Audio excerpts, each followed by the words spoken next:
muy linda en Hechos de los Apóstoles, pastor. Ahí donde los comienzos de la iglesia primitiva, donde estaba Pedro y Juan y predicaban. Y ¿se acuerda esa palabra que subía Pedro y Juan al templo de la Hermosa? Sí. Y había un cojo de nacimiento ahí pidiendo limosna. No tengo nada y lo que tengo te doy. Pedro y Juan subían al templo, y en ese momento estaba ese cojo que estaba todos los días en el templo pidiendo una limosna. Vivía de lo que la gente le daba, su sustento era la gente. Estaba dando lástima ahí, porque era digno de lástima. Una persona coja de nacimiento que no podía caminar no era útil, y más en esa sociedad judía que cuando lo miraban a él veían el pecado, porque todas las enfermedades así hereditarias, genéricas, eran producidas por un pecado generacional. Entonces lo veían como un gran pecador. El único lugar que ocupaba en la sociedad esta persona era un mendigo. No podía hacer ninguna función porque era un pecador. Pero cuando llega Pedro y Juan, van subiendo al templo de la Hermosa, y Pedro le fija una mirada, y el mendigo miraba y decía, wow, algo me van a dar estos hombres, pero nunca se imaginó que en ese momento él iba a poder dejar esa vida pasada. A veces llegamos a Cristo pidiendo una limosna, y Dios tiene un cambio de vida. Dios tiene un cambio de vida. Y le dice Pedro y Juan, no tengo nada, mas lo que tengo te doy. Les toma la mano y dice, en el nombre de Jesús, levántate y anda. Qué tremendo. Venimos por una limosna porque nos sentimos pecadores. Venimos a la iglesia porque nos sentimos insuficientes, no encajamos, no nos ubicamos en la sociedad, somos despreciados por nuestro pasado, porque a lo mejor vivimos en la droga, en el alcohol, hemos robado, delitido, salimos de la cárcel, lo hemos prostituido. Cuántas cosas que sin querer espiritualmente la sociedad nos aleja, nos desplaza. Pero cuando llega el poder de Dios, ahí nos enfrentamos con Jesús, porque Pedro y Juan tenían a Jesús, amaban a Jesús. Iban, dice, a predicar, a enseñar en el templo de la Hermosa. Dice que le dice, no tengo nada para darte, nada que se vea, pero tengo algo que no se ve, que es superior a lo que se ve. Toma tu lecho, levántate y anda. Llegamos a Cristo muchas veces desplazados, creyendo que somos desahuciados por Dios, esperando una limosna en la iglesia, esperando un consuelo para vivir nuestra vida mejor, y Dios tiene el milagro más grande, que es un cambio de vida. Y dice que entró al templo de la Hermosa este hombre sano, y todo el mundo fue evidente lo que había sucedido, pastor. Todo el mundo fue evidente, y esto le ocasionó un grave problema a Pedro y a Juan. Fue llevado ante el concilio, ante los sumos sacerdotes. Pero antes de eso, ellos predicaron, y dice Hechos capítulo 4, verso 4, acuérdense bien, Hechos 4, verso 4, pero muchos de los que hablaban, muchos de los que habían oído la palabra, creyeron, y el número de los varones era como de 5,000. muchísima gente había recibido el milagro de Dios. Esto nos da a entender las Escrituras que cuando Dios hace un milagro en tu vida, detrás de ese milagro hay muchos, pero muchos más milagros. Muchos más milagros. No lo podemos cortar. Por eso tenemos que aprovechar todos los medios posibles para poder predicar el Evangelio, todas las oportunidades que Dios nos brinda en el día para anunciar esta palabra de vida. Hay vida en Jesús, hay esperanza, hay salvación. Este mendigo fue de testimonio para muchos, y a través de este milagro ellos pudieron predicar y hablar, y ellos me dicen, Ellos cuando se enfrentan al concilio, fíjese lo que ellos predicaban, el verso 19 del capítulo 4, mas Pedro y Juan respondieron diciendo, juzgad si es justo delante de Dios obedecer a vosotros antes que Dios. Había algo dentro de ellos, y hay algo dentro de cada persona que tiene a Cristo. Por eso podemos distinguir las personas que realmente tienen a Jesús, tienen la presencia del Espíritu Santo, porque son personas que no van a callar y son personas que van a obedecer a Dios antes que los hombres. Los podrían haber azotado, los podrían haber... lo tuvieron preso y lo soltaron porque no encontraron en ellos nada. Y en el verso 23 dice, y puesto en libertad, vinieron a los suyos y contaron todo lo que los principales sacerdotes y los ancianos le habían dicho. O sea, la misma casta religiosa de ese tiempo fue lo que estaban en contra de los milagros que ellos habían hecho. Y una de las cosas que ellos predicaban, de lo que ellos anunciaban, en el verso 2 nos dice, resentidos de que enseñaran al pueblo y anunciasen a Jesús la resurrección de entre los muertos. Claro, contra toda lógica humana, toda lógica religiosa, cómo Jesús iba a resucitar, algo que nunca había pasado. Cuando uno presenta a Jesús resucitado, no solamente en la cruz, sino el sepulcro vacío, es cuando suceden los milagros más grandes, porque vamos en contra de toda la lógica humana y en contra de las tinieblas. Y le recordamos al diablo que él perdió el imperio de la muerte. Ahora está en las manos de nuestro Señor Jesucristo. Y dice que una vez que ellos estaban puestos en libertad, el verso 24, y ellos habiéndolo oído, alzaron unánimes la voz a Dios y dijeron, soberano Señor, tú eres Dios, que hiciste los cielos y la tierra, el mar y todo lo que en ello hay. ¿Por qué leo esta palabra? Porque esta palabra se va a comunicar a través de esta emisora y a través de las redes sociales. Esta palabra puede traer la libertad que tú estás esperando, el milagro que estás esperando, porque es palabra de Dios y la palabra de Dios es viva, es eficaz y tiene el poder. El verso 25, que por boca de David, tu siervo dijiste, ¿por qué se amontinan la gente y los pueblos piensan cosas vanas? Se reunieron los reyes de la tierra y los principales se juntaron en uno contra el Señor y contra su Cristo. Porque verdaderamente se unieron en esta ciudad contra tu santo Hijo Jesús, a quien ungiste, Herodes y Poncio Pilato, y con los gentiles y el pueblo de Israel, para hacer cuanto tu mano y tu consejo había antes determinado que sucediera. Y ahora, Señor, mira sus amenazas y concede a tu siervo que con todo de nuevo hablen tu palabra. Mientras, escuche bien esto, mientras extiendes tu mano para que se hagan sanidades y señales y prodigios mediante el nombre de tu santo Hijo Jesús.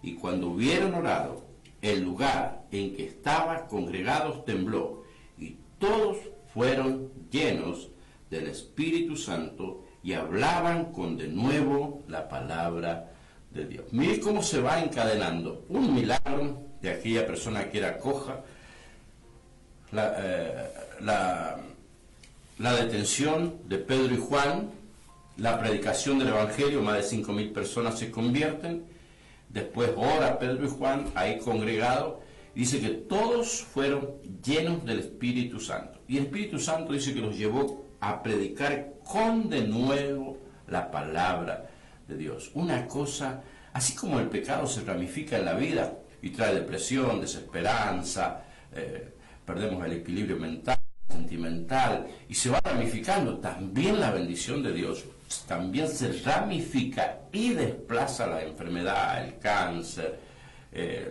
todos los problemas de los huesos, la sangre, porque es un milagro de parte de Dios. Cuando el milagro comienza, no se detiene. Lo único que detiene el milagro es la incredulidad de los hijos de Dios. Amén. Pedro y Juan en ningún momento dudaron. Ellos estaban presos, pero dijeron, es necesario obedecer a Dios antes que a los hombres. Amén. Por eso muchas de nuestras leyes, muchos de nuestros principios, muchas veces las obedecemos, pero no sabemos que primero tenemos que obedecer a Dios. ¿Y todo esto a qué llevó? ¿Por qué estamos tocando estos puntos? porque necesitamos que el Evangelio se extienda, necesitamos que la palabra de Dios crezca y no mengüe, pero esa palabra verdadera, no distorsionada, como hablaba Pedro y Juan, hablaba de la resurrección de Cristo. Hoy hablamos más de la economía, del bienestar, del confort y de cuántas cosas que ellos no hablaban. Ellos cuando hablaban el Evangelio, lo primero que hacían, lo llevaban al hotel de 5 estrellas. ¿A dónde lo llevaban? A las cárceles. Muchas veces nosotros pensamos que la falta de persecución hace que nosotros podamos vivir cómodos, y es un peligro, pastor, porque en la persecución es donde se ve los verdaderos cristianos. Lo peor que hay para un hombre de Dios es halagarlo, porque lo que un hombre de Dios necesita es someterse a lo que se sometieron Pedro y Juan, a un confrontamiento con el mundo religioso de este tiempo, a pagar en la cárcel, pero ellos con de nuevo predicaban el Evangelio. Amén. ¿Sabe lo que va a hacer la persecución? La persecución que viene va a hacer que se manifieste el poder del Espíritu Santo dentro de los verdaderos creyentes y comiencen a haber milagros por todos lados, por todos lados. Y en el verso 32 dice la Biblia: y la multitud de los que habían creído era de un corazón y un alma, y ninguno decía ser suyo propio nada de todo lo que poseían, sino que tenían todas las cosas en común. Cuando hay una manifestación del Espíritu Santo de Dios, lo primero que viene a una iglesia es que puedas sentir la unidad de Dios, que puedas tú entender que lo más importante es Jesús en la vida de cada persona. Dice el verso 33, y con gran poder los apóstoles dan testimonio de la resurrección de Jesús, y abundante gracia era sobre todo ellos. Qué tremendo, pastor, cuando el Espíritu Santo viene a nuestra vida, lo primero que hace es unirlo. Dice, y la multitud, escuchen, muchos, muchos, y con gran poder. Y el verso 34, así que no había entre ellos ninguna necesidad. Nada que ver con la iglesia de hoy en día. Dice la Biblia, así que no había entre ellos ningún necesitado. Hoy en la iglesia está fallando, hay mucha necesidad en nuestros jóvenes, en las mamás solteras, en la viuda, en los hogares con tanta necesidad, y hoy la iglesia no tiene el sustento necesario. Y muchos de los eruditos bíblicos han explicado de este pasaje que estuvo mal lo que hizo la iglesia ahí en Jerusalén. ¿Por qué? Porque dice que culpa de eso la iglesia vino a pobreza. También se estancaron, se quedaron ahí, por eso vino después la La persecución. persecución para que se expandieran. Se ramificaron. Claro, pero para mí, personalmente, yo creo en la palabra de Dios, dice, da y se os dará. Cuando el Espíritu Santo llega a nuestra vida, es para que nosotros podamos mantener la unidad y ver la necesidad de las personas que nos rodean. Esa es la verdadera religión, ese es el verdadero poder del Evangelio. Eso es lo que Dios quiere que nosotros podamos experimentar en este tiempo de gracia, un tiempo donde Dios nos ha permitido tocar el corazón de Dios sin hacer ningún sacrificio, solo aceptar el sacrificio de Jesús. Y cuando nosotros tocamos ese corazón, se derrama la presencia del Espíritu Santo y vemos la gran necesidad que hay a nuestro alrededor, porque nosotros nos saciamos en la comida, en la cena, y podemos ver por la necesidad de la sociedad, pero nosotros no hacemos nada como papá, como mamá, como jóvenes, como líder, como empresario, como obrero, no hacemos nada. Lo que tenemos es un espíritu de mentira, un espíritu de religiosidad. Perdone que le diga así, pero el verdadero Espíritu Santo hace que nosotros podamos tener todas las cosas en común. Y dice la Biblia, y eran de un corazón y un alma, y ninguno decía ser suyo propio nada de lo que poseía, sino que tenía todas las cosas en común. Eso es lo que lleva el Espíritu Santo a poder amar a Jesús con todo el corazón. Pero Jesús no está, Jesús está a la diestra de Dios Padre, pero está tu hermano con tan gran necesidad. Ahí está Jesús, en la necesidad que la gente tiene a tu alrededor. Ahí está Jesús. ¿Cómo le demuestro mi amor a Jesús? Voy de rodilla a la iglesia, me subo al cerro de la gloria de rodilla para hacer un voto, para que vea la gente que ama a Jesús. No. Cuando tú ayudas a otra persona y te unes al dolor de esa persona, a la necesidad de esa persona, estás amando a Jesús. Muchos hacemos el amor de Jesús un beneficio para nuestra vida. Yo voy a la iglesia para ser bendecido, pero no vas porque amas a Jesús. El verdadero Espíritu Santo te va a llevar a encontrarte con el amor de Jesús. Y ese amor lo puedes derramar, lo puedes demostrar en una persona con gran necesidad. Amén. Y muchos dicen que la iglesia vino a pobreza porque dieron todas las cosas y vendían su heredad. Pero si no hubiera sido ese mover, la iglesia no se hubiera expandido. Cosas locas hace el Espíritu Santo. Sí. Entonces todos se juntaron, vino la persecución y se esparció. Y había economía que manejaban los apóstoles, y gracias a esa economía se esparcieron por toda la tierra y llegó hasta nuestros oídos.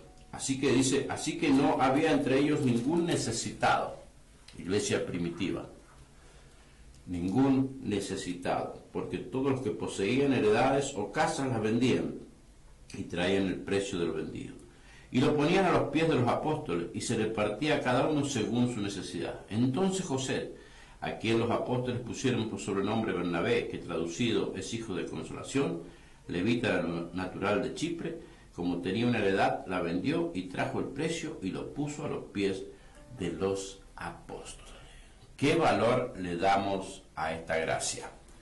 ¿Qué valor le damos al amor en la cruz del Calvario? Porque aquí está hablando de dinero, aquí está hablando del sacrificio de su vida. ¿Qué pasa? La vida, dice la palabra de Dios, que es como arena en las manos, como agua, es como neblina. Cuando queremos acordar, se desvanece. Pero lo que no se desvanecen son las obras de estos hombres. José, este hombre, José, que después fue traducido como Bernabé, que es hijo de consolación, quedó impreso en el libro de los Hechos. Amén. Y creo que si este está escrito aquí, también está escrito en el cielo. Y estos son los hombres que hoy día necesitamos para expandir el Evangelio. Y no es para que usted venda su heredad, no se olvide que lo primero que tiene que hacer es sentir la llenura del Espíritu Santo. Nosotros no le podemos decir nada, ni obligarle a que dé nada, pero el Espíritu Santo lo va a llevar. ¿Cómo usted quiere ser bendecido? Cuando sea lleno de la presencia del Espíritu Santo. Fíjese, Amén. Estos sucesos, Pedro y Juan producen a través de sus vidas un milagro, son acusados por la casta religiosa de ese tiempo, esa casta los lleva y los pone presos, pero eso que sufrieron fue para que ellos pudieran anunciar el Evangelio. Dice que 5.000 personas se salvaron.